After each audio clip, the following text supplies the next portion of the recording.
ಯುದ್ಧಕಾಂಡದಲ್ಲಿ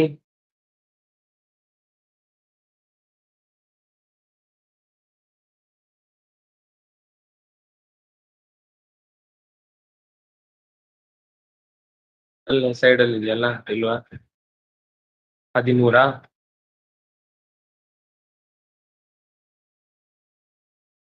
ಅಲ್ಲೇ ಮೇಲೆ ಇದೆಯಲ್ಲ, ಅಲ್ಲೇ ಅಲ್ಲೇ ಅಲ್ಲೇ.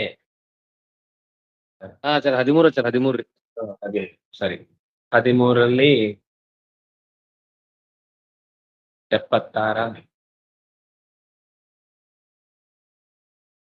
ಸರಿ. ಒಂದೇ ವಂದ್ಯಂ ವಿಧಿಶಿವ ಮಹೇಂದ್ರಾದಿ. ಹೇಳಿ. 80 ಅನ್ಸುತ್ತೆ ಆಚಾರ್ಯ. 80 ಶ್ಲೋಕ ಮುಗಿದೋಗುತ್ತೆ ಈಗ. 80 ಅಂದ್ರೆ ಅಧ್ಯಾಯ ಮುಗಿಯಿತು ಅಂತ ಅರ್ಥ. ಓದುವಾಗ ಗೊತ್ತಾಗತ್ತೆ, ನೋಡೋಣ. ಇಲ್ಲ 72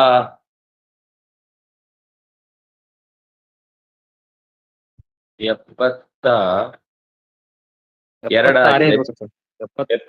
ಆಗಿದೆ.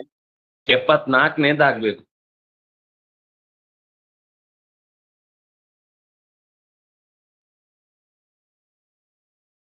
ಎಪ್ಪತ್ಮೂರು ಆಗಿಲ್ಲ, 72 ಆಗಿದೆ. ವಿಕಿರಂತಂ ಬಹೂನ್ ಬಾಣಾನ್ ವಿಕಿರನ್ನೇವ ಸಾಯಕಾನ್ ಮೇಘ ಗಂಭೀರಯಾ ವಾಚ ರಾಮೋ ರಾವಣಮಬ್ರವೀತ್. ಇದು ಆಯ್ತು. ರಾಮನು ಬಾಣಗಳನ್ನ ಅವನ ವಿರುದ್ಧವಾಗಿ ಎಸೀತಾನೆ. ರಾವಣನನ್ನು ಪ್ರತಿಯಾಗಿ ಅವನ ಬಾಣಗಳಿಗೆ ಉತ್ತರವನ್ನ ಕೊಡ್ತಾ ಎಚ್ಚರಿಕೆಯನ್ನು ಕೊಟ್ಟ ರಾವಣನಿಗೆ. ಮೇಘ ಗಂಭೀರಯಾ ವಾಚ ಅಬ್ರವೀತ್. ಅತ್ಯಂತ ಗಂಭೀರವಾದ ವಾಣಿಯಿಂದ ರಾವಣನನ್ನು ಎಚ್ಚರಿಸಿದ. ಏನು ಅಂತ ಎಚ್ಚರಿಸಿದ ಅನ್ನೋದು ನಾವು ನೋಡ್ಬೇಕಿರುವ ಶ್ಲೋಕದ ಮಾತು. ಸ್ವಾತಿಯವರು ಹೇಳ್ತೀರಾ? ಸುತೋ ವಿಶ್ರವಶೂರಃ ಸುತೋ ವಿಶ್ರವಸಃ ಶೂರ ತ್ವಂ ಹಿ ವೈಶ್ರವಣಾನುಜ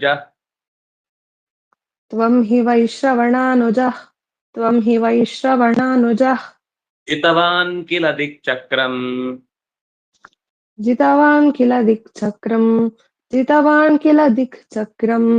ಭವಾನ್ ನಿಜ ಭುಜೌಜಸಾ.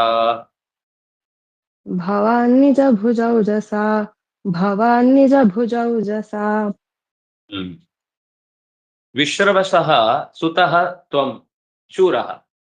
ವಿಶ್ರವಸ್ಸು ಅಂತ ಅನ್ನೋದು ಪುಲಸ್ತ್ಯನ ಮಗ. ಅಂದ್ರೆ ಪುಲಸ್ತ್ಯರು ಅಂದ್ರೆ ಋಷಿಗಳ ಪರಂಪರೆಯಲ್ಲಿ ಅತ್ಯಂತ ಆರಂಭದವರು. ಆ ವಿಶ್ರವಸ್ನ ಮಗ ನೀನು. ಅಂದ್ರೆ ರಾವಣನಿಗೆ ಹೇಳ್ತಾ ಇರೋದು. ಅವನಿಗೆ ವೈಶ್ರವಸ್ ಅಂತಾನು ಕರೀತಾರೆ. ವಿಶ್ರವಸನ ಮಗ ನೀನು. ವೈಶ್ರವಣ ಅಂತ ಬಹಳ ಲೋಕದಲ್ಲಿ ಪ್ರಸಿದ್ಧ ಕುಬೇರನ ತಮ್ಮ ನೀನು. ಪುಲಸ್ತ್ಯನ ಮೊಮ್ಮಗ, ವಿಶ್ರವಸ್ನ ಮಗ, ಕುಬೇರನ ತಮ್ಮ. ಅಂದ್ರೆ ನಿನ್ಗೆ ಎಲ್ಲಾ ಒಳ್ಳೆ ಮನೆತನದ ಹೆಸರುಗಳೆಲ್ಲ ನಿನ್ ಜೊತೆಗೆ ಅಂಟುಕೊಂಡಿದೆ. ರಾವಣ ಯಾರು ಗೊತ್ತಾ? ಕುಬೇರನ ತಮ್ಮ, ವಿಶ್ರವಸ್ನ ಮಗ, ಪುಲಸ್ತ್ಯನ ಮೊಮ್ಮಗ. ಹೀಗೆಲ್ಲ ತುಂಬಾ ಗೌರವದ ಮಾತಿದೆ. ಜಿತವಾನ್ ಕಿಲ ದಿಕ್ಚಕ್ರಂ. ನೀನು ಎಲ್ಲಾ ದಿಕ್ಕುಗಳನ್ನ, ದಿಕ್ಚಕ್ರ ಅಂದ್ರೆ ದಿಕ್ಕುಗಳ ರಾಶಿ, ದಿಕ್ಕುಗಳ ಮಂಡಲವನ್ನೇ ಗೆದ್ದು ಬಿಟ್ಟಿ ಅಲ್ವಾ? ನಿನ್ನ ನಿಜ ಭುಜೌಜಸ, ನಿನ್ನ ಸಹಜವಾದ ತೋಳ್ಬಲದಿಂದ ಇಡೀ ಜಗತ್ತನ್ನ ಗೆದ್ದಿದ್ಯಲ್ವಾ? ಆ ಮನೆತನದ ಹೆಸರನ್ನ ಸಾರ್ಥಕಪಡಿಸಿದೆ ನೀನು. ರಾಮ ಅವನ ಗುಣವನ್ನು ಹೊಗಳ್ತಾ ಇದ್ದಾನೆ. ಒಬ್ಬ ದ್ವೇಷಿ ಆದ ತಕ್ಷಣ ಅವನ ಗುಣವನ್ನೂ ದೋಷವಾಗಿ ಕಾಣುವ ದಡ್ಡ ಅಲ್ಲ ರಾಮ. ನಾವು ಸ್ವಲ್ಪ ಹಾಗೆ, ನಮ್ಗೊಬ್ರು ಇಷ್ಟ ಆಗ್ಲಿಲ್ಲ ಅಂದ್ರೆ ಅವ್ರು ಒಳ್ಳೆ ಕೆಲಸನೂ ಕೆಟ್ಟದಾಗಿ ಕಾಣಿಸುತ್ತೆ. ಅದು ರಾಮಚಂದ್ರ ರಾವಣನನ್ನು ಹೊಗಳ್ತಾನೆ. ನೀನು ಎಂಥ ಮನೆತನದವನು, ಎಂಥ ವ್ಯಕ್ತಿತ್ವ ಇರುವವನು. ನೀನು ನಿನ್ನ ತೋಳ್ಬಲದಿಂದ ಸಹಜವಾಗಿ ದಿಕ್ಕಿನ ಎಲ್ಲ ಮೂಲೆಗಳಲ್ಲಿರುವಂತಹ ಅಧಿಕಾರದ ವಲಯದಲ್ಲಿರುವಂತಹ ರಕ್ಕಸರನ್ನು, ದೇವತೆಗಳನ್ನು, ಗಂಧರ್ವರನ್ನು, ಕಿನ್ನರರನ್ನು, ಕಿಂಪುರುಷರನ್ನು, ವಿದ್ಯಾಧರರನ್ನು, ಚಾರಣರನ್ನು, ಸಿದ್ಧರನ್ನು ಎಲ್ಲರನ್ನು ಗೆದ್ದಿದ್ದೀನಿ. ನಿಜ ಭುಜೌಜಸ, ನಿನ್ನ ಸಹಜ ತೋಳ್ಬಲದಿಂದ ಗೆದ್ದಿದ್ದಿ. ಜಿತವಾನ್ ಕಿಲ, ಗೆದ್ದು ಬಿಟ್ಟೆ ಅಷ್ಟೇ. ನಿನಗಾಗ ಹೆಸರು ಉಪಕಾರಕ್ಕೆ ಬಂತು. ಸುತಃ ಪುಲ್ಲಿಂಗ ಪ್ರಥಮ ಏಕ. ವಿಶ್ರವಸಃ ವಿಶ್ರವಸ್ನ, ವಿಶ್ರವಾಹ, ವಿಶ್ರವಸೌ, ವಿಶ್ರವಸಃ ಅದು ಸಕಾರಾಂತವಾದ ಪುಲ್ಲಿಂಗದ ಶಬ್ದ. ಷಷ್ಠಿ ವಿಭಕ್ತಿ ಏಕವಚನ. ಹೆಸರಿಡಬಹುದು, ವಿಶ್ರವಸ್ ಅಂತ. ತುಂಬಾ ಒಳ್ಳೆ ಹೆಸರು. ತುಂಬಾ ಚೆನ್ನಾಗಿ ಒಳ್ಳೆ ವಿಷಯಗಳಿಗೆ ಕಿವಿ ಕೊಡುವವನು ಅಂತ ಅರ್ಥ. ಮತ್ತೆ ಯಾವಾಗ್ಲೂ ಕಿವಿಯಲ್ಲಿ ಭಗವಂತನ ಗುಣಗಾನವನ್ನೇ ಕೇಳುವುದಕ್ಕೆ ಇಷ್ಟಪಡುವವನು ಅಂತ ಅರ್ಥ. ಋಷಿಯ ಹೆಸರದು. ಶೂರಃ ಪುಲ್ಲಿಂಗ ಪ್ರಥಮ ಏಕ, ತ್ವಂ ದಕಾರಾಂತ ತ್ರಿಲಿಂಗಕಃ ಪ್ರಥಮ ವಿಭಕ್ತಿ ಏಕವಚನ. ತ್ವಂ ಯುವಾಂ ಯೂಯಂ ತ್ವಾಂ ತ್ವಾ ಯುವಾಂ ವಾ ಯುಷ್ಮಾನ್ ವಹ ಅಂತ ಶಬ್ದ ಅದು. ಹಿ ಅವ್ಯಯ. ವೈಶ್ರವಣಸ್ಯ ಅನುಜಃ, ವೈಶ್ರವಣ ಅಂದ್ರೆ ಕುಬೇರ, ಅನುಜ ಅಂದ್ರೆ ತಮ್ಮ. ವೈಶ್ರವಣಸ್ಯ ಅನುಜಃ, ವೈಶ್ರವಣಾನುಜಃ ಪುಲ್ಲಿಂಗ ಪ್ರಥಮ ಏಕ. ಅನುಸೃತ್ಯ ಜಾಯತೆ ಇತಿ ಅನುಜಃ, ಅನುಸರಿಸಿ ಹುಟ್ಟುತ್ತಾನೆ ಅದರಿಂದಾಗ ಅನುಜ. ಅಗ್ರದಿಂದ ಹುಟ್ಟುತ್ತಾನೆ ಅಂದ್ರೆ ಅಗ್ರಜ, ತಮ್ಮನಾಗಿ ಹುಟ್ಟುತ್ತಾನೆ ಅಂದ್ರೆ ಅನುಜ. ಜಿತವಾನ್ ಕಿಲ, ಜಿತವಾನ್ ಪ್ರತ್ಯಯಾಂತವಾದ ಶಬ್ದಕ್ಕೆ ತವತು ಪ್ರತ್ಯಯ ಬಂದು ಜಿತವಾನ್ ಪ್ರಥಮ ವಿಭಕ್ತಿ ಏಕವಚನ. ಕಿಲ ಅವ್ಯಯ. ದಿಕ್ಚಕ್ರಂ ದಿಶಾಂ ಚಕ್ರಂ ದಿಕ್ಚಕ್ರಂ ನಪುಂಸಕಲಿಂಗ ದ್ವಿತೀಯ ವಿಭಕ್ತಿ ಏಕವಚನ. ಭವಾನ್ ಭವತ್ ಶಬ್ದ ಪುಲ್ಲಿಂಗ ಪ್ರಥಮ ಏಕ. ಭವಾನ್ ಭವಂತೌ ಭವಂತಹ ಅಂತಾಗುತ್ತೆ. ನಿಜ ಭುಜೌ ಜಸ, ನಿಜ ನಿಜ ಭುಜೌ ಜಸ. ನಿಜ ಅಂದ್ರೆ ತನ್ನದಾದ. ನಿಜಾಹ ಯೇ ಭುಜಾಹ ನಿಜ ಭುಜಾಹ. ನಿಜ ಭುಜಾನಾಂ ಓಜಃ ನಿಜ ಭುಜೌಜಃ. ನಿಜ ಭುಜೌಜಸ ತೃತೀಯ ವಿಭಕ್ತಿ ಏಕವಚನ. ಸಕಾರಾಂತವಾದ ಶಬ್ದ ನಪುಂಸಕಲಿಂಗ ತೃತೀಯ ವಿಭಕ್ತಿ ಏಕವಚನ. ನಿಜ ಭುಜೌಜಸ. ಮೇಘ ಅವರು ಹೇಳಿ. ನಟವತ್ ಕಪಟಿ ಭೂತಾನ್, ನಟವತ್ ಕಪಟಿ ಭೂತಾನ್, ನಟವತ್ ಕಪಟಿ ಭೂತಾನ್. ನಾಟಯನ್ ಸ್ವಾಗತಾನ್ ಗುಣಾನ್. ನಾಟಯನ್ ನಾಟಯನ್ ಸ್ವಗತಾನ್ ಗುಣಾನ್, ನಾಟಯನ್ ಸ್ವಗತಾನ್ ಗುಣಾನ್. ನಿಸರ್ಗನೀಚಸ್ತ್ವಮಿತಿ, ನಿಸರ್ಗನೀಚಸ್ತ್ವಮಿತಿ, ನಿಸರ್ಗನೀಚಸ್ತ್ವಮಿತಿ. ಸ್ತ್ರೀಚೌರ್ಯೇಣಾವಗಮ್ಯತೆ, ಸ್ತ್ರೀಚೌರ್ಯೇಣಾವಗಮ್ಯತೆ, ಸ್ತ್ರೀಚೌರ್ಯೇಣಾವಗಮ್ಯತೆ. ನಟ ಅಂದ್ರೆ ಅಭಿನಯವನ್ನ ಮಾಡುವವನು. ಅವನು ನಿಜವಾಗಿ ಆ ಪಾತ್ರದಲ್ಲಿ ಇರಲ್ಲ, ಆದ್ರೆ ಆ ಪಾತ್ರದಂತೆ ಅಳ್ತಾನೆ, ಪಾತ್ರದಂತೆ ಮೋಸ ಮಾಡ್ತಾನೆ, ಪಾತ್ರದಂತೆ ಅಲ್ಲಿ ಏನು ಆ ಪಾತ್ರದ ಗುಣವನ್ನ ಆರೋಪಿಸಿಕೊಳ್ಬೇಕೋ ಇಲ್ಲದೆ ಇರುವುದನ್ನ ಇದೆ ಅಂತ ಕಪಟವಾಗಿ ತೋರಿಸ್ತಾನೆ. ಕಪಟ ಮಾನುಷಃ ಅಂತ ದೇವರಿಗೊಂದು ಹೆಸರಿದೆ. ಮನುಷ್ಯ ಅಲ್ಲದೆ ಇದ್ರು ಮನುಷ್ಯನಂತೆ ತೋರುವವ. ಹಾಗೆ ನಟವತ್ ಕಪಟೀ ಭೂತಾನ್ ನಾಟಯನ್ ಸ್ವಗತಾನ್ ಗುಣಾನ್. ತನ್ನಲ್ಲಿ ಇಲ್ಲದೇ ಇದ್ರೂ ಕೂಡ ಅದು ತನ್ನದೇ ಗುಣ ಅನ್ನುವ ಹಾಗೆ ನಟ ಹೇಗೆ ನಾಟ್ಯದಲ್ಲಿ ಅಥವಾ ನಾಟಕದಲ್ಲಿ ತೋರಿಸ್ತಾನೋ ಹಾಗಲ್ಲ ನೀನು. ನೀನು ನಿನ್ನಲ್ಲಿ ಇಲ್ಲದೆ ಇರುವಂತಹ ಬಹಳ ಗಾಂಭೀರ್ಯ, ಔದಾರ್ಯ, ಆಧ್ಯಾತ್ಮಿಕತೆ ಇತ್ಯಾದಿಗಳನ್ನ ನೀನು ತೋರಿಸ್ತಾ ಇದ್ದಿ ಅಷ್ಟೇ. ಆದ್ರೆ ನೀನು ನಿಸರ್ಗ ನೀಚ, ಒಳಗಿನಿಂದ ತುಂಬಾ ದುರುಳ ಇದ್ದಿ, ದುಷ್ಟ ಇದ್ದಿ. ಸ್ತ್ರೀ ಚೌರ್ಯೇಣ ಅವಗಮ್ಯತೆ. ನೀನು ಕೇವಲ ನನ್ನ ಹೆಂಡತಿಯನ್ನ ಅಪಹಾರ ಮಾಡಿದ್ದಿ ಅನ್ನೋದಕ್ಕೋಸ್ಕರ ಮಾತ್ರ ನಾನು ನಿನ್ನನ್ನ ನಿಗ್ರಹ ಮಾಡ್ಲಿಕ್ಕೆ ಬಂದದ್ದಲ್ಲ. ಇದೇ ರೀತಿ ನಾಗಗಳ ಸ್ತ್ರೀಯರನ್ನ, ಸಿದ್ಧರ ಸ್ತ್ರೀಯರನ್ನ, ರಕ್ಕಸರ ಸ್ತ್ರೀಯರನ್ನ, ಎಲ್ಲ ಚೆಲುವೆಯರನ್ನ ನೀನು ಅಪಹಾರ ಮಾಡಿರುವುದರಿಂದ ನೀನು 3 ಹೊತ್ತು ಜಪ ಮಾಡಿದ್ರೂ ಉಪಯೋಗ ಇಲ್ಲ. ಅವನು ರಾವಣ ಅತ್ಯಂತ ಕಠಿಣವಾದ ಜಪ ಮಾಡುತ್ತಿದ್ದ. ಅವನ ಮನಸ್ಸಿನಿಂದಲೇ ಬೇಕಾದಂತೆ ರಥವನ್ನ, ವಿಮಾನವನ್ನ ಓಡಿಸುವ ಸಾಮರ್ಥ್ಯ ಇತ್ತು. ಹಾಗಿದ್ರೂ ಕೂಡ ಗುಣದಿಂದ ಪರರ ಸ್ವತ್ತನ್ನ ನಿನ್ನ ಸ್ವತ್ತು ಅನ್ನುವ ಹಾಗೆ ಅದನ್ನ ಬಲಾತ್ಕಾರವಾಗಿ ಸ್ವಂತಕ್ಕೆ ತಂದುಕೊಳ್ಳುವಂತಹ ದುಷ್ಟ ಸ್ವಭಾವ ಅದು ನಿಸರ್ಗ. ನಿಸರ್ಗ ಅಂದ್ರೆ ಸಹಜ ಸ್ವಭಾವ. ಸ್ವಭಾವತಃ ನೀನು ಅತ್ಯಂತ ಅಧಮ. ಸ್ತ್ರೀ ಚೌರ್ಯೇಣ ಅವಗಮ್ಯತೆ. ನೀನು ಈಗ ಆಡುವಾಗ ತಪ್ಪಿ ಏನೋ ಮಾತು ಕೆಟ್ಟದಾಗಿ ಬರ್ಬೋದು, ಉದ್ದೇಶ ಇರ್ಲಿಲ್ಲ, ಅವನು ಬೈದ ಅಂತ ಕೋಪಕ್ಕೆ ನಾನು ಅನ್ಬೇಕು ಅನ್ನುವ ಒಂದು ಹಠಕ್ಕೆ ಹೇಳಿದ್ದು, ಮನಸ್ಸಿನಲ್ಲಿ ಅದಿರ್ಲಿಲ್ಲ. ಅಂಥ ದೋಷಗಳನ್ನ ಪರಿಹರಿಸಿಕೊಳ್ಬಹುದು. ಆದ್ರೆ ಈ ಕೆಲಸ ಮನೆಯಲ್ಲಿ ಹೆಂಡತಿ ಬೇಡ ಅಂತ ಹೇಳಿದ್ದಾಳೆ, ಕುಂಭಕರ್ಣನು ಕೂಡ ನೀನ್ ತಪ್ಪು ಮಾಡ್ತಾ ಇದ್ದಿ ಅಂತ ಎಚ್ಚರಿಸಿದ್ದಾನೆ. ಇಂಥ ಎಲ್ಲಾ ಪರಿಸ್ಥಿತಿ ಇದ್ದಾಗ್ಲೂ ಕೂಡ ನೀನು ದುರುಳನಂತೆ ವರ್ತಿಸಿದ್ದಿ. ಮತ್ತೆ ನಿನ್ನ ಒಳ್ಳೊಳ್ಳೆ ಗುಣಗಳನ್ನ ತೋರಿಸಿದ್ದು ಕೇವಲ ನಾಟಕ. ನಿಜವಾಗಿ ನಿನಗೆ ಆ ಒಳ್ಳೆಯ ಗುಣಗಳು ಇಲ್ಲವೇ ಇಲ್ಲ. ನೀನು ವಿಶ್ರವಸ್ನ ಮೊಮ್ಮಗ ಅಂದ್ರೆ ಮಗ, ವೈಶ್ರವಣ ತಮ್ಮ, ಪುಲಸ್ತ್ಯನ ಮೊಮ್ಮಗ, ಬ್ರಾಹ್ಮಣ, ಈ ಎಲ್ಲ ಅಭಿಪ್ರಾಯಗಳಿಂದ ಸ್ನಾನ, ಸಂಧ್ಯಾವಂದನೆ, ಜಪ, ಪೂಜೆ ಎಲ್ಲವೂ ನಾಟಕ. ನಾಟಯನ್ ತ್ವಂ ನಿಸರ್ಗತಃ ನೀಚಃ, ನೀನು ಸ್ವಭಾವತಃ ಅತ್ಯಂತ ಅಧಮ ಇದ್ದಿ, ದುಷ್ಟ. ಇದು ನಿನ್ನ ಈ ಪ್ರವೃತ್ತಿಯಿಂದಲೇ ಗೊತ್ತಾಗುತ್ತೆ. ನಿನ್ನಲ್ಲಿ ತೋಳಿನಲ್ಲಿ ಬಲ ಇದೆ, ಅದರಿಂದ ನೀನು ಅನೇಕ ದಿಕ್ಕುಗಳನ್ನ ಗೆದ್ದಿದ್ದಿ. ಅದು ಗುಣ ಯಾವಾಗ ಆಗ್ತಿತ್ತು ಅಂದ್ರೆ, ಒಳ್ಳೆ ಉದ್ದೇಶದಿಂದ ಯುದ್ಧ ಮಾಡಿ ಸಜ್ಜನರಿಗೆ ತೊಂದರೆ ಆಗದಂತೆ ಈ ಯುದ್ಧವನ್ನ ಕೈಗೊಂಡೆದ್ದಿದ್ದು ಹೌದಾಗಿದ್ರೆ ಆಗ ಅದು ಬಲ ಆಗ್ತಿತ್ತು, ಅದು ಗುಣ ಆಗ್ತಿತ್ತು. ಆದ್ರೆ ನೀನು ನಿನ್ನ ಸ್ವಾರ್ಥಕ್ಕಾಗಿ ಈ ಇಷ್ಟೂ ರಾಕ್ಷಸರ ಗುಂಪನ್ನ, ದೇವತೆಗಳ ಗುಂಪನ್ನ, ಅನೇಕ ರೀತಿಯ ಉಪದೇವತೆಗಳ ಪರಿಸರವನ್ನ ಧ್ವಂಸಗೈದದ್ರ ಹಿಂದೆ ನಿನ್ನ ಸ್ವಾರ್ಥ ಅಡಗಿದೆ. ಅದರಿಂದಾಗಿ ನೀನು ಅಧಮನಿದ್ದಿ ಅಂತ ಕೃಷ್ಣ, ಯಾರು ರಾಮಚಂದ್ರ ಬೈತಾ ಇದ್ದಾನೆ. ನಟವತ್ ಅವ್ಯಯ ಅದು. ಕಪಟೀಭೂತಾನ್ ದ್ವಿತೀಯ ವಿಭಕ್ತಿ ಬಹುವಚನ. ನಾಟಯನ್, ನಟ ಅವನಲ್ಲಿ ಆ ಗುಣ ಇರಲ್ಲ ಆದ್ರೆ ತೋರಿಸ್ತಾನೆ. ನಿನ್ನಲ್ಲಿ ಒಳ್ಳೆಯ ಗುಣಗಳಿಲ್ಲ ಆದ್ರೆ ನೀನ್ ತೋರಿಸ್ತಾ ಇದ್ದಿ. ಕೆಲವೊಮ್ಮೆ ಭಾರಿ ಒಳ್ಳೆಯ ಪಾತ್ರಗಳನ್ನ ಮಾಡ್ತಿರ್ತಾರೆ. ಸಮಾಜದಲ್ಲಿ ನಾಯಕ ನಟರು ಅಂದ್ರೆ ಬಹಳ ಅಭಿಮಾನಿಗಳ ಪರಂಪರೆ ಇರುತ್ತೆ. ನೈಜ ಜೀವನದಲ್ಲಿ ಅವರ ಹತ್ರ ಬಂದಾಗ್ಲೇ ಗೊತ್ತಾಗುತ್ತೆ ಅವರಷ್ಟು ಕ್ರೂರಿಗಳು, ಅವರಷ್ಟು ನಿಷ್ಕರುಣರು ಇನ್ನೊಬ್ರಿಲ್ಲ ಅಂತ. ಆದ್ರೆ ಜನ ಪಾಪ ಸಿನಿಮಾದಲ್ಲಿಯೋ ನಾಟಕದಲ್ಲಿಯೋ ಅಥವಾ ಇನ್ನೆಲ್ಲೋ ಅವರ ನಟನೆಯನ್ನು ನೋಡಿ ಬಹಳ ಅಭಿಮಾನದಿಂದ ಅವರು ಅದೇ ರೀತಿ ವ್ಯಕ್ತಿ, ನಮಗೂ ಅದೇ ರೀತಿಯ ಜೀವನದಲ್ಲಿ ವ್ಯಕ್ತಿಗಳು ಬೇಕು ಅನ್ನುವ ಬಯಕೆಯಿಂದ ಅವರ ಬೆನ್ನ ಹಿಂದೆ ಬೀಳ್ತಾರೆ.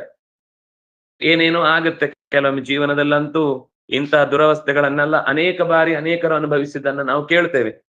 ಆದ್ರೆ ಅವರ ನಿಜ ಜೀವನ ತುಂಬಾ ಭಯಾನಕವಾಗಿರುತ್ತೆ. ಸ್ಟೇಜಿನಲ್ಲಿ ಅಥವಾ ಫೀಲ್ಡ್ನಲ್ಲಿ ಅವರು ತಮ್ಮನ್ನ ತೋರಿಸಿಕೊಟ್ಟದ್ದು ಕೇವಲ ಅದೊಂದು ಇಲ್ಲದ ಗುಣವನ್ನ ತೋರ್ಪಡಿಸಿದ್ದಷ್ಟೇ. ಹೀಗೆ ನೀನು ಸ್ವಗತಾನ್ ಮತ್ತೆ ದ್ವಿತೀಯ ವಿಭಕ್ತಿ ಬಹುವಚನ. ನಾಟಯನ್ ಶತ್ರು ಪ್ರತ್ಯಯಾಂತವಾದ ಶಬ್ದ ಪುಲ್ಲಿಂಗ ಪ್ರಥಮ ಏಕ, ಗುಣಾನ್ ದ್ವಿತೀಯ ಬಹು. ನಿಸರ್ಗ ನೀಚಃ, ನಿಸರ್ಗತಃ ನೀಚಃ, ನಿಸರ್ಗ ನೀಚಃ ಪುಲ್ಲಿಂಗ ಪ್ರಥಮ ಏಕ. ತ್ವಂ ಪ್ರಥಮ ವಿಭಕ್ತಿ ಏಕವಚನ, ಹಿಂದೆ ಹೇಳಿದ ಹಾಗೆ. ಇತಿ ಅವ್ಯಯ. ಸ್ತ್ರೀ ಚೌರ್ಯೇಣ ತೃತೀಯ ವಿಭಕ್ತಿ ಏಕವಚನ. ಅವಗಮ್ಯತೆ, ಅವಗಮ್ಯತೆ, ಅವಗಮ್ಯೇತೆ, ಅವಗಮ್ಯಂತೆ ಗಮನಗತೌ ಲಟ್ ಪ್ರಥಮ ಏಕ.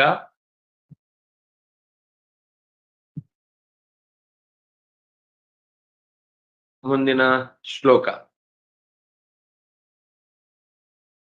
ಆಚಾರ್ಯರೇ, ನಾಟಯನ್ ನಿಚ್ಚು ಪ್ರಯೋಗ ಹೌದಾ? ಅದು ಹೌದು, ನಾಟಯನ್ ಅನ್ನೋದು ನಿಚ್ ಪ್ರಯೋಗ. ಅಂದ್ರೆ ನಾಟಯತಿ, ನಟನ ಶಬ್ದ ನಟಿಸುತ್ತಾನೆ. ಅದು ನಿಚು ಪ್ರಯೋಗ ಆಗಿದ್ರು ಕೂಡ ಸ್ವಾರ್ಥೇ ನಿಚು. ಅಂದ್ರೆ ನಟಿಸುವಂತೆ ಮಾಡ್ತಾನೆ ಅಂತ ಅರ್ಥ ಅಲ್ಲ. ಈ ಚೋರಯತಿ ಅಂತ ನೋಡಿದ್ರೆ ಕಳ್ಳತನವನ್ನ ಮಾಡ್ತಾನೆ ಅಂತ ಅರ್ಥ ಹೊರತು ಕಳ್ಳತನವನ್ನು ಮಾಡಿಸುತ್ತಾನೆ ಅಂತ ಅರ್ಥ ಅಲ್ಲ ಚೋರಯತಿ ಅಂದ್ರೆ. ಹಾಗೆ ಬೋಧಯತಿ, ನಾಟಯತಿ ಅದು ಸ್ವಾರ್ಥೇ ನಿಚು. ಶತ್ರು ಪ್ರತ್ಯಯ ಇಲ್ವಾ? ಹೌದು, ಇದೆ. ಶತ್ರು ಪ್ರತ್ಯಯನೇ ಇರುವುದು. ಶತ್ರು ಪ್ರತ್ಯಯ ಅಂತವಾದ ಶಬ್ದ.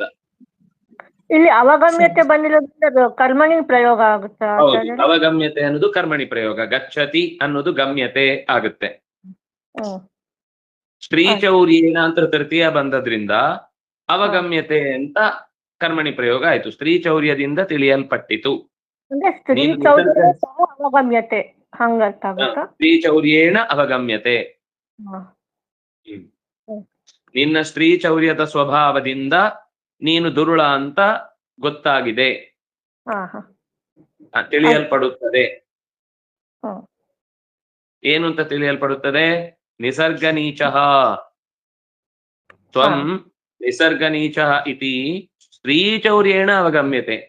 ನೀನು ಸ್ವಭಾವತಃ ದುರುಳ ಅಂತ ಅನ್ನೋದು ನಿನ್ನ ಈ ಅಪಹಾರದ ಕಾರ್ಯದಿಂದ ನಮಗೆ ತಿಳಿಯತ್ತೆ. ಗೊತ್ತಾಯ್ತಾ? ಭೂಷಣ್ ಅವರು ಹೇಳಿ. ಬ್ರಹ್ಮ ಹತ್ಯಾ ಗುರುದ್ರೋಹೋ ದೇವತಾನಾಂ ಚ ಹೇಳನಂ ಬ್ರಹ್ಮಹತ್ಯಾ ಗುರುದ್ರೋಹೋ ದೇವತಾನಾಂ ಚ ಹೇಳನಂ ಬ್ರಹ್ಮಹತ್ಯಾ ಗುರುದ್ರೋಹೋ ದೇವತಾನಾಂ ಚ ಹೇಳನಂ ಇತ್ಯಾದಯೋಪರಾಧಾಸ್ತೆ ಸ್ತ್ರೀಚೌರ್ಯೇಣ ನವೀಕೃತಾಃ. ಇತ್ಯಾದಯೋಪರಾಧಾಸ್ತೆ ಸ್ತ್ರೀಚೌರ್ಯೇಣ ನವೀಕೃತಾಃ ಇತ್ಯಾದಯೋಪರಾಧಾಸ್ತೆ ಸ್ತ್ರೀಚೌರ್ಯೇಣ ನವೀಕೃತಾಃ. ಸ್ತ್ರೀ ಅಂದ್ರೆ ಬ್ರಹ್ಮಹತ್ಯ, ಜ್ಞಾನಿಯನ್ನ ಅಥವಾ ದೇವರನ್ನ ಅಲ್ಲಗಳೆಯುವುದು, ವೇದವನ್ನ ನಿರಾಕರಿಸುವುದು, ಶಾಸ್ತ್ರಗಳನ್ನ ಅಪಮೌಲ್ಯಗೊಳಿಸುವುದು, ಗುರುಗಳನ್ನ ಅವಮಾನಿಸುವುದು, ಅಥವಾ ಗುರುಗಳ ಸಂಪತ್ತನ್ನ ಲಪಟಾಯಿಸುವುದು, ಅಥವಾ ಗುರುಗಳ ಮಾತನ್ನ ವಿರೋಧಿಸುವುದು, ಅಥವಾ ಗುರುಗಳಿಗೆ ವಿರುದ್ಧವಾಗಿ ನಡ್ಕೊಳ್ಳುವುದು. ಮೂರನೇದು ದೇವತಾನಾಂಚ ಹೇಳನಂ, ದೇವತೆಗಳನ್ನೆಲ್ಲ ಅವರ ಸ್ಥಾನಮಾನ ತಿಳ್ಕೊಳ್ಳದೆ ಇಂದ್ರನನ್ನ ಶತ್ರುವಾಗಿ, ಸೂರ್ಯನನ್ನ ಶತ್ರುವಾಗಿ, ಸಂಜ್ಞೆಯನ್ನ ಶತ್ರುವಾಗಿ, ಏನೇನೋ ತಪ್ಪು ಕಲ್ಪನೆ ಮಾಡಿಕೊಂಡು ಅಥವಾ ಪಾತ್ರವನ್ನ ತಪ್ಪಾಗಿ ತಿಳಿದು, ಶತ್ರು ಅಂತಾನೆ ಆಗ್ಬೇಕಾಗಿಲ್ಲ, ನೀಚ ಅಂತ ಮಾಡುವುದು, ಅಥವಾ ಅದರ ನಿಜ ಸ್ವಭಾವವನ್ನ ಮರೆತು ಬಿಡುವುದು, ಅದರ ತಪ್ಪು ಕೆಲಸವನ್ನ ಎತ್ತಿ ಹಿಡಿಯುವುದು. ದೇವತೆಗಳು ತಪ್ಪು ಮಾಡಿದ್ರೆ ಅದಕ್ಕಿಂತ 1000 ಪಟ್ಟು ಒಳ್ಳೆ ಕೆಲಸ ಮಾಡಿರ್ತಾರೆ. ನಮಗೆ ಹುಳುಕಿದ್ದಲ್ಲಿಗೆ ಹಲ್ಲು ನಾಲಿಗೆ ಹೋಗುವ ಹಾಗೆ ಬರೀ ಅದನ್ನೇ ಗಮನಿಸ್ತಾ ಇದ್ರೆ ನಾವು ಯಾವತ್ತೂ ಅದು ನೊಣ ಆಗತ್ತೆ, ಗಾಯದ ಮೇಲೆ ಕೂತ ನೊಣದ ಹಾಗಾಗತ್ತೆ. ಒಳ್ಳೇದಕ್ಕೆ ಎಷ್ಟು 1000 ಇದ್ರೂ ಅದಕ್ಕೆ ಹೋಗಲ್ಲ, ಅದು ಗಲೀಜಿನ ಕಡೆಗೆ ಹೋಗುತ್ತೆ. ನಾವು ಹಾಗಾಗಿ ಬಿಡುತ್ತೇವೆ. ಅದು ರಾಕ್ಷಸ ಪ್ರವೃತ್ತಿ. ದೇವತೆಗಳನ್ನ ಅವಮಾನಿಸುವುದು ಅಥವಾ ಅವರನ್ನ ಹೀಗಳೆಯುವುದು, ಗುರುಗಳನ್ನ ಅಪಮಾನಿಸುವುದು, ಅವರ ಚಿಂತನೆಗಳನ್ನ ವಿರೋಧಿಸುವುದು, ಪ್ರಶ್ನಿಸುವುದು ತಪ್ಪಲ್ಲ, ಅಥವಾ ಚರ್ಚಿಸುವುದು ತಪ್ಪಲ್ಲ, ಅಥವಾ ಅದರ ಬಗ್ಗೆ ಜಿಜ್ಞಾಸೆಯಿಂದ ಅನೇಕ ಚಿಂತನೆಗಳನ್ನ ಮರು ಪ್ರಶ್ನೆಗೆ ಒಳಪಡಿಸುವುದು ತಪ್ಪಲ್ಲ. ಮತ್ತೆ ಕೊನೆಯದು ಬ್ರಹ್ಮಹತ್ಯ. ಬ್ರಹ್ಮ ಅಂದ್ರೆ ವೇದ, ಬ್ರಹ್ಮ ಅಂದ್ರೆ ಜ್ಞಾನಿ, ಬ್ರಹ್ಮ ಅಂದ್ರೆ ದೇವರು. ಇದನ್ನ ಹತ್ಯೆ ಮಾಡುವುದು ಅಂದ್ರೆ ಅದರ ಸಂಗತಿಗಳನ್ನ ತಿರಸ್ಕರಿಸುವುದು. ಇದು ಹತ್ಯೆ ಅಂತ ಅನಿಸಿಕೊಳ್ಳುತ್ತೆ. ಈ ಎಲ್ಲ ಅಪರಾಧಗಳನ್ನು ಕೂಡ ನೀನು ಮಾಡಿದ್ದಿ. ಆದ್ರೆ ಈಗ ಸೀತೆಯನ್ನು ಅಪಹರಿಸಿದ್ರಿಂದ, ಸೀತೆ ವೇದದ ಅಭಿಮಾನಿನಿ, ಅವಳನ್ನ ಹತ್ಯೆ ಮಾಡಿದ ಹಾಗೆ. ಅವಳನ್ನ ಎಲ್ಲಿ ಇರ್ಬೇಕಿತ್ತು? ಅದು ದೇವರ ಹತ್ರ ಇರ್ಬೇಕಿತ್ತು. ವೇದ ದೇವರ ಅರ್ಥವನ್ನ ಹೇಳಲಿಕ್ಕೋಸ್ಕರ ಅದು ಇರುವಂಥದ್ದು. ಆದ್ರೆ ಅದನ್ನ ನಿನ್ನ ಪರವಾಗಿ, ನಿನ್ನ ಸ್ವಾರ್ಥಕ್ಕಾಗಿ, ನಿನ್ನ ಕಡೆಗೆ ತಿರುಗಿಸಿಕೊಳ್ಳುವ ಪ್ರಯತ್ನ ಮಾಡ್ತಾ ಇದ್ದಿ, ಅದು ಬ್ರಹ್ಮ ಹತ್ಯೆ ಆಯಿತು. ಇನ್ನು ಎಲ್ಲಾ ಜೀವರಾಶಿಗೂ ಗುರುಸ್ಥಾನದಲ್ಲಿರುವವಳು ಲಕ್ಷ್ಮಿ. ಅವಳನ್ನ ಮೀರಿ ಯಾವ ಸಾಧಕನೂ ಕೂಡ ತನ್ನ ಗುರುಧರ್ಮವನ್ನ, ಗುರುಭಕ್ತಿಯನ್ನ ಪಾಲಿಸ್ಲಿಕ್ಕೆ ಸಾಧ್ಯವೇ ಇಲ್ಲ. ಅವಳು ಕೂಡ ಗುರುಸ್ಥಾನದಲ್ಲಿ ಇರುವವಳು. ಹಾಗಾಗಿ ಗುರುಗಳಿಗೆ ದ್ರೋಹ. ಯಾರು ಲೋಕದ ನಾಯಕನಿದ್ದಾನೋ ಅವನು ಜಗದ್ಗುರು. ಜಗದ್ಗುರುವಿನ ಹೆಂಡತಿಯೂ ಕೂಡ ಜಗದ್ಗುರುವೇ. ಹಾಗಾಗಿ ಆ ಹೆಂಡತಿಯನ್ನು ಅಪಹರಿಸುವ ಮೂಲಕ ಗುರುದ್ರೋಹ ಆಯಿತು, ನಾರಾಯಣನಿಗೆ ದ್ರೋಹ ಆಯಿತು. ಇನ್ನು ದೇವತಾನಾಂಚ ಹೇಳನಂ, ಅವಳನ್ನ ಅಪಹರಿಸುವುದರ ಮೂಲಕ ಅವಳನ್ನೇ ಬಿಟ್ಟಿಲ್ಲ ಅಂದ್ಮೇಲೆ ಉಳಿದ ದೇವತೆಗಳ ಕಥೆ ಏನು? ಅವರೂ ಕೂಡ ಇದೇ ರೀತಿ ತಿರಸ್ಕೃತರಾಗ್ತಾರೆ ಅನ್ನುವ 3 ದೋಷಗಳನ್ನ ನವೀಕೃತಾಹ, ನೀನು ಮತ್ತೆ ಮಾಡಿದಂತಾಯ್ತು. ಇದೆಲ್ಲ ಹಿಂದೆ ಬೇರೆ ಬೇರೆ ಮಾಡಿದ್ದ. ಸ್ತ್ರೀ ಚೌರ್ಯೇಣ ನವೀಕೃತಾಹ, ನೀನು ಸೀತೆಯನ್ನು ಅಪಹರಿಸುವ ಮೂಲಕ ಮತ್ತದೇ ತಪ್ಪುಗಳನ್ನ ರಿನ್ಯೂವಲ್ ಮಾಡಿಕೊಂಡ ಹಾಗಾಯ್ತು. ಆದ್ರಿಂದಾಗಿ ಅನಿವಾರ್ಯವಾಗಿ ಈಗ ನಿನ್ನನ್ನು ಎಚ್ಚರಿಸುವಂತಹ ಪ್ರಸಂಗ ಬಂದಿದೆ. ಜ್ಞಾನಿಗಳ ಕೊಲೆ, ಅಥವಾ ವೇದದ ನಿಂದನೆ, ಅಥವಾ ಭಗವಂತನ ಅಸಮರ್ಥನೆ, ಅಥವಾ ಅದರ ನಿರಾಕರಣೆ, ಗುರುಗಳ ಜ್ಯೇಷ್ಠತ್ವವನ್ನ ಪ್ರಧಾನವಾಗಿ ಕುಬೇರನನ್ನ ನಿಂದಿಸಿದ್ದು, ಅಪ್ಪನ ಮಾತುಗಳಿಗೆ ಬೆಲೆ ಕೊಡದೇ ಇದ್ದದ್ದು, ಇಂದ್ರಾದಿ ದೇವತೆಗಳನ್ನ ಮನೆ ಕೆಲಸಕ್ಕಾಗಿ ಬಳಸಿಕೊಂಡದ್ದು, ಅಥವಾ ನಮ್ಮ ಯಾವುದೋ ವೈಯಕ್ತಿಕ ಬಯಕೆಗೋಸ್ಕರ ದೇವತೆಗಳನ್ನ ಕರೆದು ಅಷ್ಟಕ್ಕೆ ಬಳಸಿಕೊಂಡು ಆಮೇಲೆ ಮರ್ತು ಬಿಡುದು. ಇದು ಸಾಮಾನ್ಯವಾಗಿ ನಡೆಯುತ್ತೆ. ದೇವತೆಗಳನ್ನ ಎಷ್ಟು ಆರಾಧನೆ ಮಾಡ್ತಾರೋ, ಈ ವೃಕಾಸುರನ ಕಥೆ ಅದನ್ನೇ ಹೇಳುದು. ಅವನು ಆರಾಧನೆ ಮಾಡಿದ ಶಿವನನ್ನ, ಆಮೇಲೆ ಅವನ ತಲೆ ಮೇಲೆ ಕೈ ಇಡ್ಲಿಕ್ಕೆ ಹೋದ. ಇದರಿಂದ ಏನ್ ಅರ್ಥ ಆಯ್ತು ಅಂತಂದ್ರೆ, ದೇವತೆಗಳನ್ನ ಆರಾಧನೆ ಮಾಡುವವರ ಸಹಜ ಸ್ವಭಾವ ಏನಿರುತ್ತೆ ಅಂದ್ರೆ, ಬೇಕಿದ್ದನ್ನ ಪಡ್ಕೊಂಡು ಅದೇ ಅಸ್ತ್ರವನ್ನ ವಾಪಸ್ಸು ದೇವತೆಗಳ ವಿರುದ್ಧವೇ ತಿರುಗಿಸುವ ಒಂದು ಆಸುರಿ ಪ್ರಜ್ಞೆ ಅದು ನಿರಂತರ ಇರುತ್ತೆ. ನಿನ್ನದು ಈ ಪ್ರಜ್ಞೆ. ವರ ಪಡೆಯುವಾಗ ಎಲ್ಲರನ್ನು ಬೇಡಿದೆ, ಆಮೇಲೆ ಅವರನ್ನೇ ನಿನ್ನ ಮನೆಯ ಊಳಿಗರನ್ನಾಗಿಸಿ ಕೂಳು ತಿನ್ನುವುದಕ್ಕಾಗಿ ಬೇಡುವಂತೆ ಮಾಡಿದೆ. ಇದು ನೀನು ಮಾಡಿದ 3 ಅಪರಾಧಗಳು. ಸೀತೆಯನ್ನು ಅಪಹರಿಸುವ ನೆಪದಲ್ಲಿ ಮತ್ತೆ ನವೀಕೃತಗೊಂಡಿವೆ. ಆ ಅವಜ್ಞೆ ಅಂತನ್ನುವುದು ಅಪರಾಧದ ತುತ್ತ ತುದಿಯನ್ನ ಮುಟ್ಟಿಸಿದೆ. ನೀನೀಗ ಶಿಕ್ಷಾರ್ಹ ಅನ್ನೋದನ್ನ ಕೃಷ್ಣ ರಾಮಚಂದ್ರ ಹೇಳ್ತಾ ಇದ್ದಾನೆ. ನಮಸ್ತೆ. ಹೇಳನಂಗೂ ಅವಹೇಳನಂಗೂ ಏನ್ ವ್ಯತ್ಯಾಸ? ಅವಹೇಳನ ಅಂದ್ರೆ ಹೇಳನಂಗೂ ಎರಡೂ ಒಂದೇ. ಹೇಳನ ಅಂದ್ರೆ ದೋಷವನ್ನ ಎತ್ತಿ ಹೇಳುವುದು, ಅವಹೇಳನ ಅಂದ್ರೆ ಇಲ್ಲದ್ದನ್ನೂ ಹೇಳುವುದು. ಓ ಸರಿ ಸರಿ, ಥ್ಯಾಂಕ್ ಯು.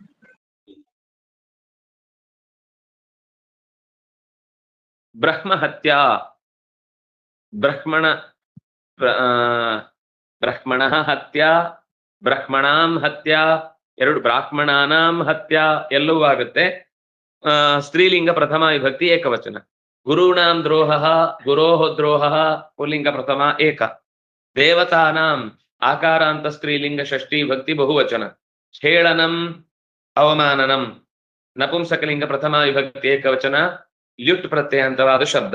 ಇತ್ಯಾದಯ, ಇತಿ ಆದಯ ಎಣ್ಸಂಧಿ, ಇತ್ಯಾದಯ ಪ್ರಥಮ ವಿಭಕ್ತಿ ಬಹುವಚನ. ಅಪರಾಧಾಹ ಪುಲ್ಲಿಂಗ ಪ್ರಥಮ ಬಹು, ತೇ ಪುಲ್ಲಿಂಗ ಪ್ರಥಮ ಬಹು.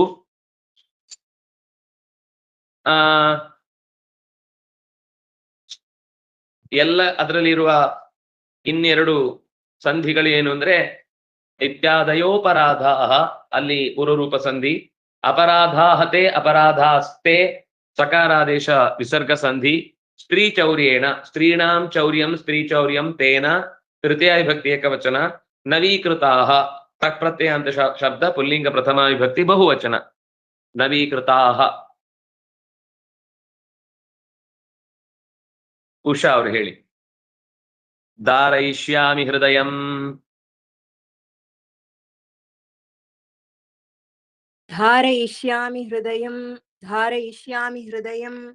ದಾರುಣಂ ತವ ರಾವಣ, ದಾರುಣಂ ತವ ರಾವಣ, ದಾರುಣಂ ತವ ರಾವಣ. ಸಾಧೂನಾಂ ಧರ್ಮ ಮಾರ್ಗಸ್ಯ, ಸಾಧೂನಾಂ ಧರ್ಮ ಮಾರ್ಗಸ್ಯ, ಸಾಧೂನಾಂ ಧರ್ಮ ಮಾರ್ಗಸ್ಯ. ಕವಾಟಮಿವ ರೋಧಕಂ, ಕವಾಟಮಿವ ರೋಧಕಂ, ಕವಾಟಮಿವ ರೋಧಕಂ. ಹೇ ರಾವಣ, ತವ ದಾರುಣಂ ಧರ್ಮ ಮಾರ್ಗಂ, ಧರ್ಮ ಮಾರ್ಗಸ್ಯ ಸಾಧೂನಾಂ ಧರ್ಮ ಮಾರ್ಗಸ್ಯ ಕವಾಟಮಿವ ಪ್ರತಿಬಂಧಕಂ ತವ ಹೃದಯಂ ಧಾರಯಿಷ್ಯಾಮಿ. ಹೇ ರಾವಣನೇ, ಅತ್ಯಂತ ಭಯವನ್ನ ಹುಟ್ಟಿಸುವ ಸಜ್ಜನರ ಧರ್ಮದ ಮಾರ್ಗವನ್ನು ತಡೆಯಲಿಕ್ಕಿರುವಂತಹ ಅಡ್ಡಗೋಡೆಯಂತಿರುವ ನಿನ್ನ ಎದೆಯನ್ನು ಸೀಳುತ್ತೇನೆ. ಕವಾಟಮಿವ ರೋಧಕಂ, ಕವಾಟ ಏನ್ ಮಾಡುತ್ತೆ? ಎಲ್ಲವನ್ನು ಮುಚ್ಚಿಡುತ್ತೆ. ಹಾಗೆ ನಿನ್ನ ಹೃದಯವು ಕೂಡ ಒಳ್ಳೆಯವರಿಗೆ ಧರ್ಮ ಮಾಡುವುದಕ್ಕಾಗದಂತೆ ಅವರನ್ನು ಬಂಧಿಸಿ ಇಟ್ಟಿದೆ, ಅವರ ಸತ್ಕರ್ಮಗಳಿಗೆ ಅಡ್ಡಗಾಲು ಹಾಕಿದೆ. ಆ ಎದೆಯನ್ನು ಸೀಳುವುದಕ್ಕಾಗಿ ಆ ಬಾಗಿಲನ್ನು ಒಡೆಯಲೇಬೇಕಾಗುತ್ತೆ. ಕೆಲವು ಒಳಗೆ ಯಾರಾದ್ರೂ ಸಿಕ್ಕಾಕೊಂಡಿದ್ರೆ ಆ ಕವಾಟನ್ನ ಮುರಿಬೇಕಾಗುತ್ತೆ, ಅಥವಾ ಅದು ಅಡ್ಡ ಇದ್ರೆ ದಾರಿಗೆ ಪಕ್ಕಕ್ಕೆ ಸರಿಸ್ಬೇಕಾಗುತ್ತೆ. ಅದು ಫಿಕ್ಸ್ ಆಗಿದೆ ಅಂದ್ರೆ ಒಡೆದು ತೆಗಿಬೇಕಾಗುತ್ತೆ ಬಾಗಿಲು ಬೇಕು ಅಂದ್ರೆ. ಹಾಗಾಗಿ ನಿನ್ನ ಹೃದಯವು ಕೂಡ ಅದೇ ರೀತಿ ಸಜ್ಜನರ ಧರ್ಮ ಕರ್ಮಕ್ಕೆ ಮಾರ್ಗಕ್ಕೆ ಹೋಗುವುದಕ್ಕೆ ಅಡ್ಡವಾದ ಗೋಡೆಯಂತೆ ನಿಂತಿದೆ. ಅಂತಹ ಎದೆಯನ್ನ ಧಾರಯಿಷ್ಯಾಮಿ. ಧಾರಣ ಅಂದ್ರೆ ಸೀಳುವುದು, ಅದು ಮಹಾಪ್ರಾಣ ಅಲ್ಲ, ಅಲ್ಪ ಪ್ರಾಣ. ಧಾರಣ ದಾರುಣ ಎಲ್ಲವೂ ಕೂಡ ಅಲ್ಪ ಪ್ರಾಣ. ಧಾರಣ ಅನ್ನೋದು ಧರಿಸುವುದು ಅಂತಾಗುತ್ತೆ, ಧಾರಣ ಅನ್ನೋದು ಸೀಳುವುದು ಅಂತ ಆಗುತ್ತೆ. ಧೃವಿಧಾರಣೆ ಅಂತ ಧಾತು. ಧಾರಯಿಷ್ಯಾಮಿ ಲೃಟ್ ಪ್ರತ್ಯಯ ಅಂತ, ಲೃಟ್ಲಕಾರ ಅಂತವಾದ ಶಬ್ದ ಅಂದ ಧಾತು. ಉತ್ತಮ ಪುರುಷ ಏಕವಚನ. ಧಾರಯಿಷ್ಯತಿ, ಧಾರಯಿಷ್ಯಾಮಿ. ಹೃದಯಂ ನಪುಂಸಕಲಿಂಗ ದ್ವಿತೀಯ ಏಕ, ದಾರುಣಂ ನಪುಂಸಕಲಿಂಗ ದ್ವಿತೀಯ ಏಕ, ತವ ಷಷ್ಠಿ ಏಕ. ರಾವಣ ಸಂಬೋಧನೆ. ಸಾಧೂನಾಂ ಷಷ್ಠಿ ಉಕಾರಾಂತವಾದ ಶಬ್ದ ಷಷ್ಠಿ ಬಹುವಚನ ಪುಲ್ಲಿಂಗ. ಧರ್ಮಸ್ಯ ಮಾರ್ಗ ಧರ್ಮ ಮಾರ್ಗ ಪುಲ್ಲಿಂಗ ಪ್ರಥಮ ಏಕ, ಮಾರ್ಗಸ್ಯ ಷಷ್ಠಿ ಏಕ. ಕವಾಟಂ ಕವಾಟದಂತೆ ನಪುಂಸಕಲಿಂಗ ಪ್ರಥಮ ಏಕ. ರೋಧಕಂ ತಡೆಯುವಂತಹ ವಸ್ತು ಅಂತ ಅರ್ಥ, ಅದು ಕೂಡ ನಪುಂಸಕಲಿಂಗ ಪ್ರಥಮ ವಿಭಕ್ತಿ ಏಕವಚನ.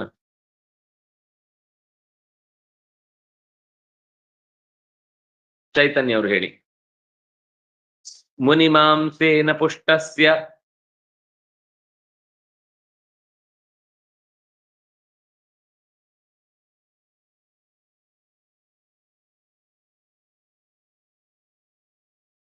मुनिमां तेन पुष्टस्य तव मांसेन दुर्मते तव मांसेन दुर्मते कंकान् संतर्पयिष्यामि कंकान् संतर्पयिष्यामि पश्यसि तापतेर्बलम् पश्यसि तापतेर्बलम् ಮುನಿಯ ಮಾಂಸವನ್ನ ತಿಂದು ಮುನಿಗಳ ಜೀವವನ್ನ ತೆಗೆದು ಅವರನ್ನ ಹಾಗೆ ಬಡಿದು ಬಾಯಲ್ಲಿ ಹಾಕೊಂಡಿದ್ದಾನೆ. ಅದರಿಂದ ಪುಷ್ಟನಾಗಿ ಕೂತಿದ್ದಾನೆ. ಮುನಿ ಮಾಂಸೇನ ಪುಷ್ಟಸ್ಯ ತವ ಮಾಂಸೇನ, ಮುನಿಗಳ ಮಾಂಸವನ್ನ ತಿಂದು ಪುಷ್ಟವಾದ ನಿನ್ನ ಮಾಂಸಗಳಿಂದ ಕಂಕಗಳನ್ನು ಇವತ್ತು ಸಂತರ್ಪಣೆಗೊಳಿಸ್ತೇನೆ. ಕಂಕ ಅಂದ್ರೆ ರಣಹದ್ದುಗಳನ್ನ ನಾನು ತೃಪ್ತಿಪಡಿಸ್ತೇನೆ. ಸಂತರ್ಪಯಿಷ್ಯಾಮಿ ಪಶ್ಯಸಿ ತಾಪತೇರ್ಬಲಂ, ರಾಮನ ಸಾಮರ್ಥ್ಯ ಏನು ಅಂತ ಒಮ್ಮೆ ನೋಡು.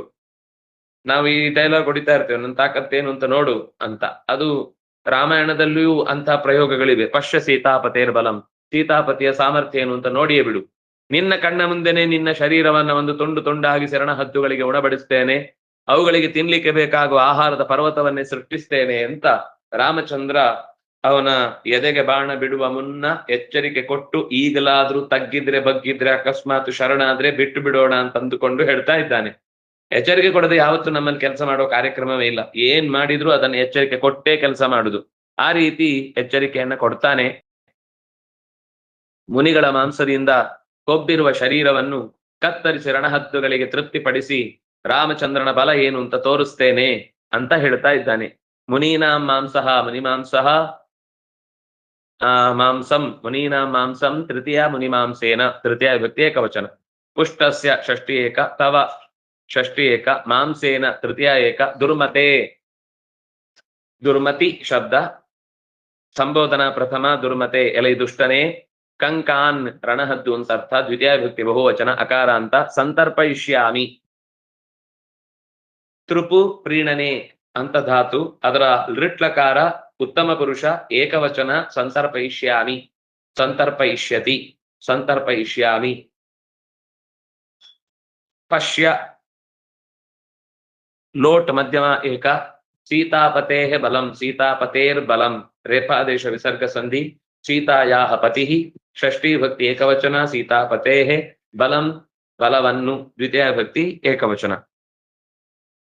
ಇವತ್ತು ಭಾಗವತದ ಪಾಠ ಇರುವುದಿಲ್ಲ, ಅದರಿಂದಾಗಿ ಇನ್ನೊಂದು 1/4 ಗಂಟೆ ಇದನ್ನೇ ಮಾಡಿ ಮುಗಿಸೋಣ. ತೊಂದ್ರೆ ಇಲ್ವಾ? ಆಚಾರ್ಯ ಸರ್ ಆಯ್ತು ಸರ್.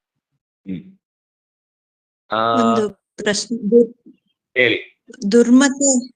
ದುರ್ಮತೆಗೆ ಮಾ ರಿಪೀಟ್ ಆಗಿದೆ ಅಲ್ಲ, ಯಾಕೆ ಮಾವತ್ತು ಬಂದಿದೆ? ಯಾವಾಗ್ಲೂ ಅಚೋರಹಾಭ್ಯಾಂ ದ್ವೇ ಅಂತ ಒಂದು ನಿಯಮ. ರೇಫ ಬಂದಾಗ ಅದರ ಪರದಲ್ಲಿರುವಂತಹ ಅಕ್ಷರಗಳು ಅದು ರೇಫವನ್ನ ತಂದು ಕೊಡುವಾಗ ದ್ವಿತ್ವವನ್ನು ಒಟ್ಟಿಗೆ ತರುತ್ತೆ. ನಿರ್ಣಯ ಅನ್ನುವಲ್ಲಿ ನಕಾರ 2 ಇದೆ. ಕರ್ಣ ಅನ್ನುವಾಗ ನಕಾರ ಇದೆ. ನಾವು ಕರ್ಣ ಅಂತ ಹೇಳಲ್ಲ, ಕರ್ಣ ಅಂತ ಹೇಳ್ತೇವೆ. ಆ ದುರ್ಮತೆ ಹೇಳ್ತೇವೆ, ದುರ್ಮತೆ ಅಂತ ಹೇಳಲ್ಲ. ದುರ್ಮತೆ ಅಂದ್ರೆ ಒತ್ತು ಕೊಡದೆ ಹೇಳಲ್ಲ. ಹಾಗಾಗಿ ಅದು ವಿಭಾಷ 2 ಆಗುತ್ತೆ. ದುರ್ಮತೆ ಅಂತಾನೂ ಬರಿಬಹುದು, ದುರ್ಮತೆ ಅಂತಾನೂ ಬರಿಬಹುದು. ಸರಿಯಾದ ಕ್ರಮ ಯಾವುದು ಅಂದ್ರೆ ದುರ್ಮತೆ, ಮಕಾರಕ್ಕೆ ಒತ್ತು ಕೊಟ್ಟು ಬರೆಯುವುದು ಸರಿ. ಆಮೇಲೆ ಅದು ನಮ್ಗೆ ಬರವಣಿಗೆಗೆ ಸುಲಭ ಆಗುತ್ತೆ ಅಂತ ಒಂದು ಮಾ ಬಿಟ್ಟು ಬರೆಯುವುದನ್ನು ಕೂಡ ಲೋಕದ ವ್ಯವಹಾರಕ್ಕಾಗಿ ವ್ಯಾಕರಣ ಒಪ್ಪಿಕೊಳ್ಳುತ್ತೆ.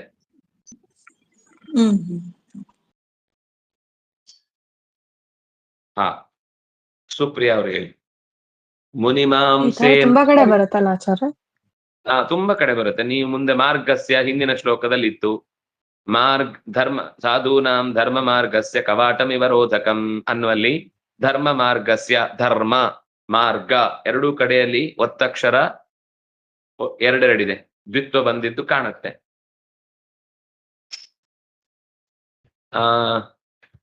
ಸುಪ್ರಿಯಾ ಅವ್ರು ಹೇಳ್ತೀರಾ? ಇತ್ಯುದಾಹೃತ್ಯ ಭಗವಾನ್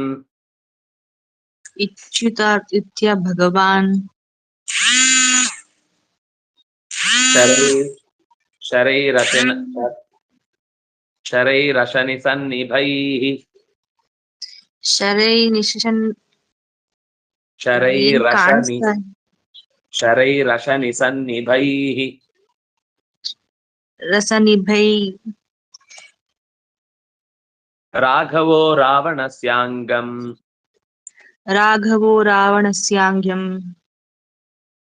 ಬಿಭೇದ ಗಿರಿಸನ್ನಿಭಂ. ನಿಭೇದ ಸನ್ನಿಧಂ. ಇತ್ಯುದಾಹೃತ್ಯ ಭಗವಾನ್, ಹೀಗೆ ಅವನಿಗೆ ಎಚ್ಚರಿಕೆಯನ್ನ ಕೊಟ್ಟು ಈ ರೀತಿ ಅವನು ಮಾಡಿದ ತಪ್ಪುಗಳನ್ನೆಲ್ಲ ಎಚ್ಚರಿಸಿ ಭಗವಾನ್ ರಾಘವ ಇತಿ ಉದಾಹೃತ್ಯ, ಭಗವಾನ್ ಷಡ್ಗುಣೇಶ್ವರಿ ಸಂಪನ್ನಾದ ಶ್ರೀರಾಮಚಂದ್ರನು ಅವನು ಏನು ಎಕ್ಸ್ಪ್ಲನೇಷನ್ ಕೊಡ್ಬೇಕಾಗಿರ್ಲಿಲ್ಲ.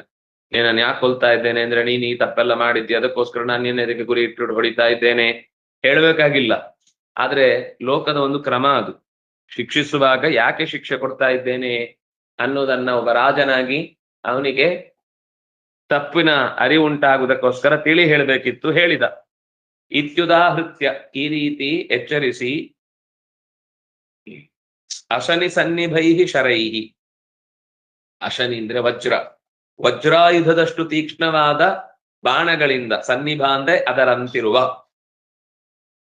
ಅಶನಿ ಸನ್ನಿಭ ವಜ್ರಾಯುಧದಂತಿರುವ, ಶರೈಹಿ ಶರಗಳಿಂದ, ಗಿರಿಸನ್ನಿಭಂ ರಾವಣಸ್ಯ ಅಂಗಂ ವಿಭೇದ, ಬೆಟ್ಟಗಳಿಗೆ ಹೋಲುವ, ಗಿರಿಸನ್ನಿಭ ಅಂದ್ರೆ ಬೆಟ್ಟದಂತಿರುವ.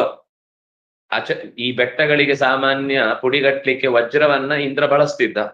ಹಾಗಾಗಿ ಇವನ ಶರೀರ ಬೆಟ್ಟದ ಹಾಗಿತ್ತು, ಅದನ್ನು ಪುಡಿಗಟ್ಲಿಕ್ಕೆ ವಜ್ರ ಬೇಕಿತ್ತು. ಬಾಣಗಳೆಂಬ ವಜ್ರಗಳಿಂದ ಬೆಟ್ಟದಂತಿರುವ ರಾವಣನ ಶರೀರವನ್ನು ಪುಡಿಗಟ್ಟಿದ ರಾಮಚಂದ್ರ. ರಾವಣಸ್ಯ ಅಂಗಂ ವಿಭೇದ, ರಾವಣನ ಶರೀರಗಳನ್ನು ಸೀಳಿದ. ಇತಿ ಉದಾಹೃತ್ಯ, ಇತ್ಯುದಾಹೃತ್ಯ, ಉದಾಹೃತ್ಯ ಲೆಪ್ರತ್ಯಂತಮವ್ಯಯಂ. ಭಗವಾನ್, ಭಗವತ್ ಶಬ್ದ ಪುಲ್ಲಿಂಗ ಪ್ರಥಮ ಏಕ, ಭಗವಾನ್ ಭಗವಂತೌ ಭಗವಂತಃ, ಮತು ಪ್ರತ್ಯಯಾಂತವಾದ ಶಬ್ದ. ಶರೈಹಿ ತೃತೀಯ ವಿಭಕ್ತಿ ಬಹುವಚನ. ಅಶನಿ ಸನ್ನಿಭೈಹಿ, ಅಶನಿ ಸನ್ನಿಭೈಹಿ, ಅಶನೇಃ ಸನ್ನಿಭಾಃ, ಅಶನಿ ಸನ್ನಿಭಾಃ ಅದು ಶರಗಳಿಗೆ ವಿಶೇಷಣ ಆದ್ರಿಂದಾಗಿ. ತೈಹಿ ಅಶನಿ ಸನ್ನಿಭೈಹಿ ಅದು ಕೂಡ ತೃತೀಯ ವಿಭಕ್ತಿ ಬಹುವಚನ. ರಾಘವ ಪುಲ್ಲಿಂಗ ಪ್ರಥಮ ಏಕ, ರಾವಣಸ್ಯ ಷಷ್ಠಿ ಏಕ, ಅಂಗಂ ದ್ವಿತೀಯ ಏಕ, ವಿಭೇದ ಭಿದಿರ್ ವಿದಾರಣೆ ಲಿಟ್ ಪ್ರಥಮ ಏಕ, ಗಿರೇಃ ಸನ್ನಿಭಃ ಗಿರಿ ಸನ್ನಿಭಃ ತಂ ಗಿರಿ ಸನ್ನಿಭಂ ದ್ವಿತೀಯ ವಿಭಕ್ತಿ ಏಕವಚನ.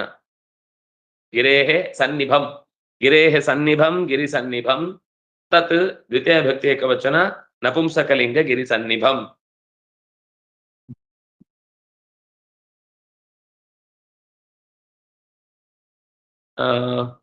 ಹೊಸಬ್ರು ಬಂದವ್ರು ಯಾರಾದ್ರೂ ಹೇಳೋರಿದ್ದೀರಾ? ಸುಮತಿ ಅವರು ಹೇಳ್ತೀರಾ? ಹೇಳ್ತಿದ್ರಿ ಅಂದ್ರೆ ಮಾತ್ರ ಕೇಳ್ತೇನೆ, ನಿಮಗೆ ಅಲ್ಲಿ ಗಡಿಬಿಡಿ ಇದ್ರೆ ಬೇಡ.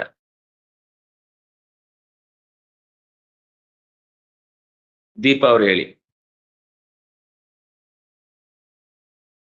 ರಾಮಬಾಣೇನ ವಿಭಿನ್ನಾಂಗೋ,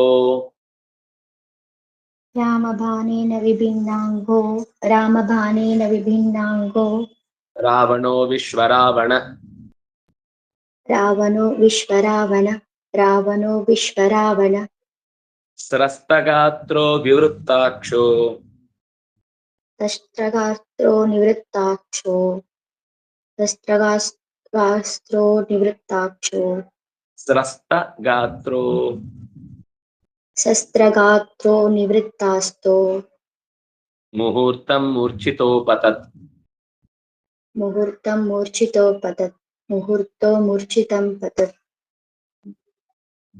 ರಾಮಬಾಣೈಃ ವಿಭಿನ್ನಾಂಗಃ ರಾವಣಃ ವಿಶ್ವರಾವಣಃ ಸ್ರಸ್ತಗಾತ್ರಃ ವಿವೃತ್ತಾಕ್ಷಃ ಮುಹೂರ್ತಂ ಮೂರ್ಛಿತಃ ಅಪತತ್. ಹಾಗೆ ಇದೆ ಅನ್ವಯ, ಏನು ಕಷ್ಟ ಇಲ್ಲ. ರಾಮನ ಬಾಣಗಳಿಂದ ಛೇದಿಸಲ್ಪಟ್ಟ ಶರೀರವುಳ್ಳ ರಾವಣನು ಇಡೀ ವಿಶ್ವವನ್ನ ಇಲ್ಲಿಯ ತನಕ ಅಳಿಸಿದವನು, ಸುಸ್ತಾದ ಶರೀರವುಳ್ಳವನಾಗಿ, ಬಿಟ್ಟ ಕಂಗಳವನಾಗಿ, ಮುಹೂರ್ತಗಳಷ್ಟು ಕಾಲ ಮೂರ್ಛಿತನಾಗಿ ನೆಲಕ್ಕೆ ಬಿದ್ದ. ಇದು ಒಟ್ಟು ಆ ಶ್ಲೋಕದ ಸಾರ. ರಾಮನ ಬಾಣಗಳಿಂದ, ರಾಮಬಾಣೈಃ ವಿಭಿನ್ನಾಂಗಃ, ರಾಮಸ್ಯ ಬಾಣಾಃ ರಾಮಬಾಣಾಃ ತೈಃ ರಾಮಬಾಣೈಃ, ವಿಭಿನ್ನಂ ಅಂಗಂ ಯಸ್ಯ ಸಹ ವಿಭಿನ್ನಾಂಗಃ ತಂ ವಿಭಿನ್ನಾಂಗಃ ಪುಲ್ಲಿಂಗ ಪ್ರಥಮ ಏಕ. ವಿಶ್ವಸ್ಯ ರಾವಣಃ ವಿಶ್ವರಾವಣಃ ಅಥವಾ ವಿಶ್ವಂ ರಾವಯತಿ ಇತಿ ವಿಶ್ವರಾವಣಃ, ವಿಶ್ವವನ್ನ ಅಳಿಸುವವನು, ವಿಶ್ವವನ್ನ ನೋಯಿಸುವವನು.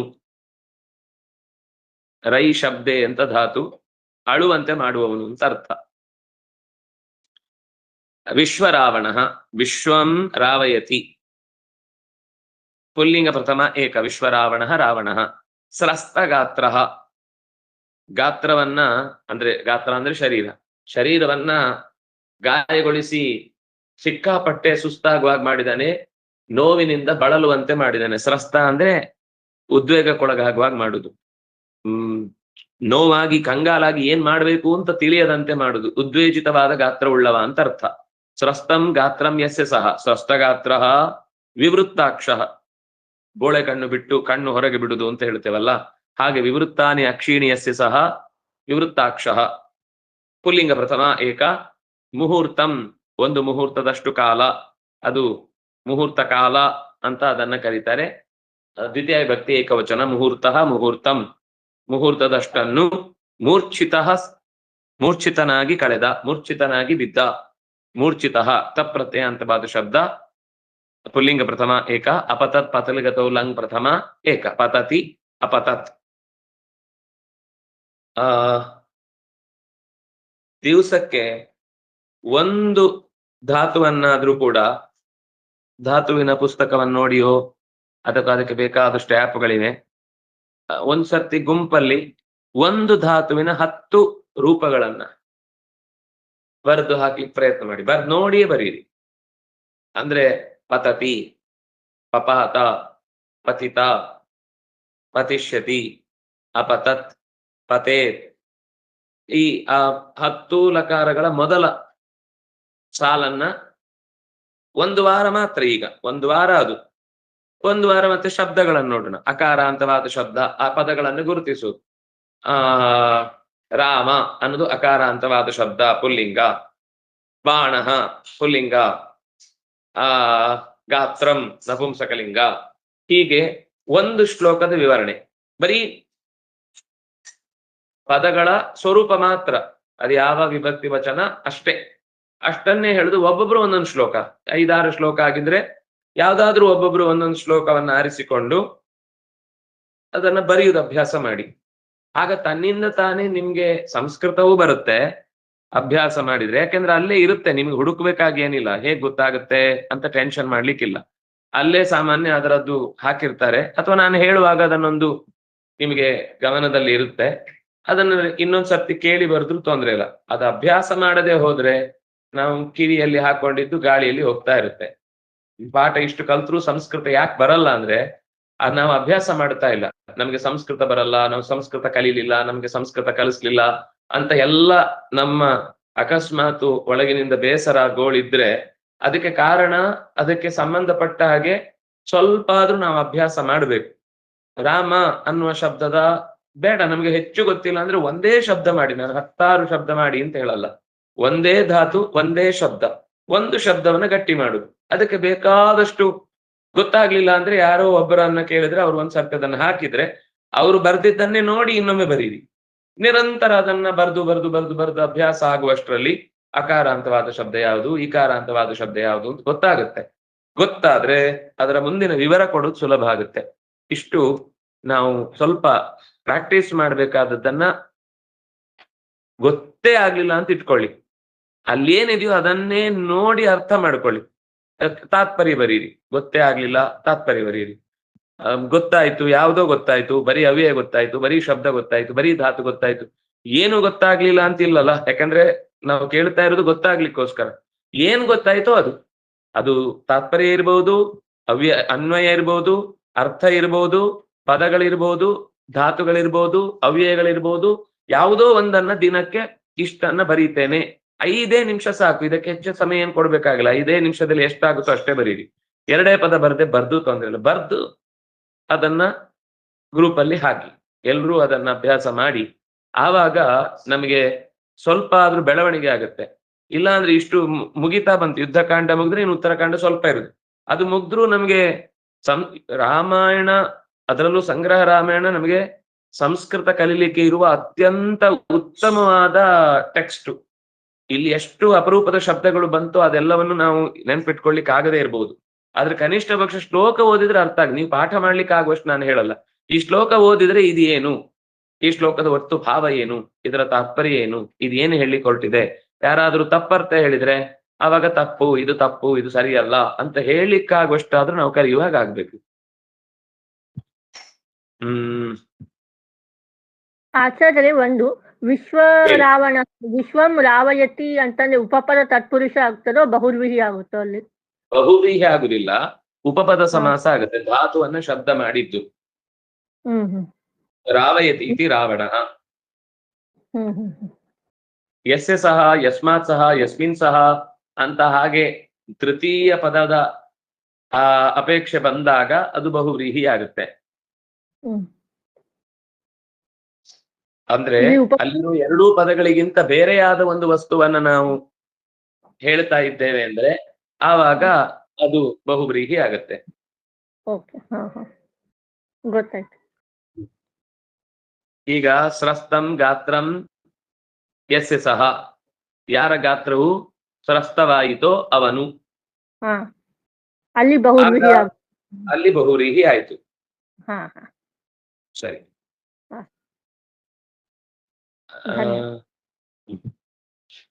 ಸ್ಮಿತಾ ಅವ್ರು ಹೇಳಿ. ಮೋಸ್ಟ್ಲಿ ಇವತ್ತು ಶ್ಲೋಕ ಓದೋಣ ಅಷ್ಟೇ, ಅರ್ಥ ನಾಳೆ ನೋಡೋಣ. ಅರ್ಧ ಪ್ರಹರ್ಷಿತ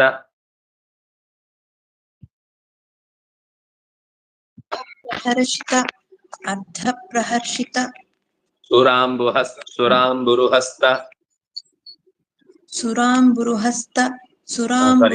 ಸುರಾಂಬುರುಹ ಅಷ್ಟೇ, ಸುರಾಂಬುರುಹ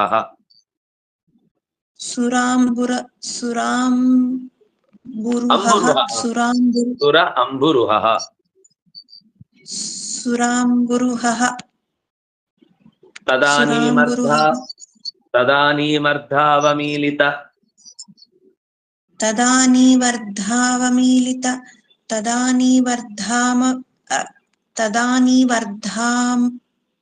ಅರ್ಧಾವಮೀಲಿತ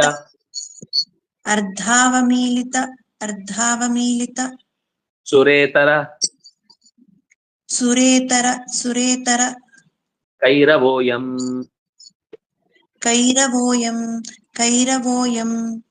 ಅರ್ಧಪ್ರಭಗ್ನ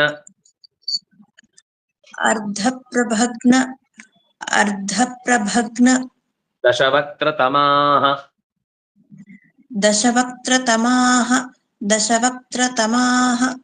ಸ್ವಗೋಭಿಃ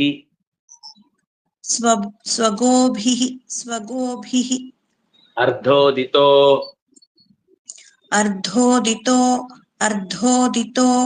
ರವಿರಿವಾಥ ರರಾಜರಾಮಃ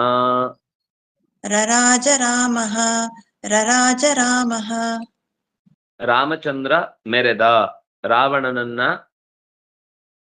ಅವನ ಅಂಗಗಳನ್ನ ಕತ್ತರಿಸಿ ಅವನಿಗೆ ಶಿಕ್ಷೆಯನ್ನು ಕೊಡುವ ರೀತಿಯಲ್ಲಿ ತಾನು ಪ್ರವೀರನಾಗಿ ಪರಾಕ್ರಮಿಯಾಗಿ ಮೆರೆದ ಅನ್ನೋದನ್ನ ಹೇಳ್ತಾ ಇದೆ. ಅದರ ವಿವರಣೆಯನ್ನ ಮತ್ತೆ ನಾಳೆಯ ಚಿಂತನೆಯಲ್ಲಿ ಅನುಸಂಧಾನ ಮಾಡೋಣ. ನಾಳೆ ಕೂಡ ಹಾಗೇನೆ 8:30 9 ಇರುತ್ತೆ, 9 ರಿಂದ 9:30 ಭಾಗವತ ಇರುತ್ತೆ. ನಾಳೆ ಮತ್ತೆ ಭಾಗವತ ಮತ್ತು ರಾಮಾಯಣ ಎರಡಕ್ಕೂ ಸೇರೋಣ. ಇವತ್ತು ಭಾಗವತ ಇರಲ್ಲ. ಶ್ರೀ ಹರಿಪ್ರಿಯತಾಂ ಶ್ರೀ ಕೃಷ್ಣಾರ್ಪಣಮಸ್ತು.